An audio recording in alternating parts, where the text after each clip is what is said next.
sometimes people think that, oh, you can just take what somebody said on social media, run with it. Now, the person has declared this year as a year of ABC. What house do you belong to? Because the same God that gave this person that this year is a year of the eagle told this person this year is the year of the lion. So you, where do you belong? Your house, what year is it for your house? What's the prophetic word for your house? Yeah, so there are segments. There are houses. It's not like anything anybody says can be applied to anybody.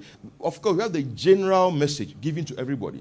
But in the book of Revelation, the Lord gave the Apostle John specific messages for all the churches. Each of the churches, they had specific messages. In fact, he had this particular way of starting his address. The way he introduced himself to them, to each church, was different. And the promise he gave to each one of them was different. When he said, I will let you eat of the hidden manna. When he said, I will write a new name on your forehead. When he said, I will make you a pillar in the temple of my God. When he said, I will keep you from the hour of trial, coming to the whole. Every church had a different, unique, specific message. And yet, it was one God. That is why, see, so that's why God trains us differently, because we have different generations. Your generation is not my generation. The people that I'm supposed to affect is not the same as you. Do you know Jesus, when he came on this earth, he had the restricted fold. His ministry on earth here was not for the whole world. Of course, his death, burial, resurrection, later we came to benefit. But his ministry was not for the whole world. Come to Matthew 15, verse 24. He was given a defined boundary. He said, but he answered and said, I was not sent except to the lost sheep of the house of Israel. That was Jesus. He said, I was not sent to the Gentiles. In fact, he told the apostles, do not go to the Gentiles. Limit yourself to the house of Israel while he was alive. Why? Because he knew that his mandate was for Israel. He came to his own. It was when his own did not receive him that God said, to those who believe in his name, now I've given you power to become sons of God. But his mandate was to his own. When God gives you a mandate, God will give you a definition of your mandate. That I'm sending you to these people, because in a realm of the spirit, they will prepare for you. Those who must be blessed by your ministry, they are there. For some of you, they are not born. For some of you too, they are now crawling. A time will come where your words will affect them. Yes, but they are there. And all of them have similar, it's like you are connected. They are connected to you. That's why, but you can't see them. In your training movement, sometimes you feel like giving up. And God is like, no, hold on, continue. Do you know why? For the sake of those who have been prepared in the spirit, for you to be a blessing to them. Now you want to give up. Imagine Jesus saying, I won't die. And the father saying, please, please. There's a guy called Joe Minta in Africa, 2025. He might be saved. So go through because of that guy. And Jesus said, Abba, Father, this is too difficult. Let it come past.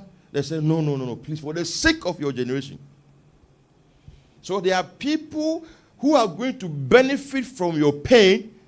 A time will come where your pain is going to be somebody's gain. A time will come where your story is going to bless somebody, no matter how unpleasant. Sometimes it's not even God who brought those things to your life.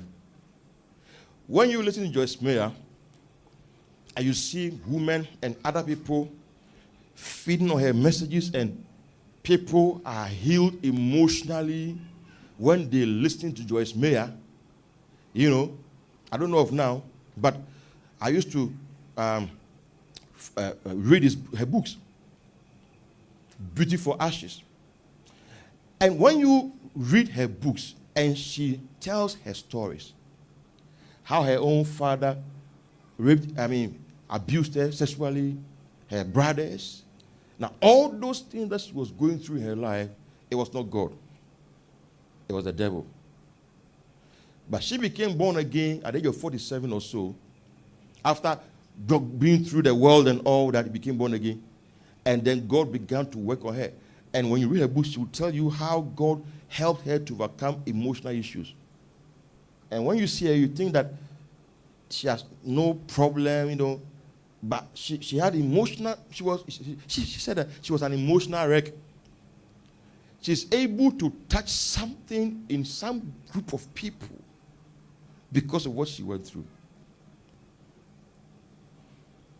That's why it says all things work together for the good of those who are the called, those who love God, those who are the called according to purpose, the called.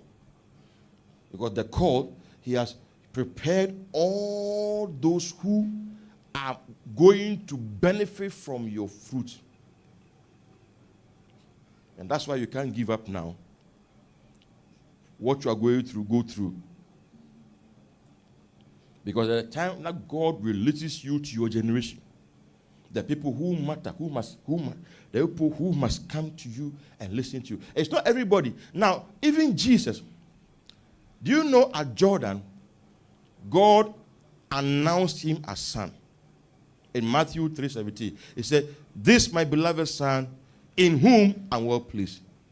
But in Matthew 17:5, God said, "My beloved son, I'm pleased." He said, "Hear him, listen to him." So there's a point where God will tell your generation, listen to him. Before that point, you will just be talking. It will not make sense to them.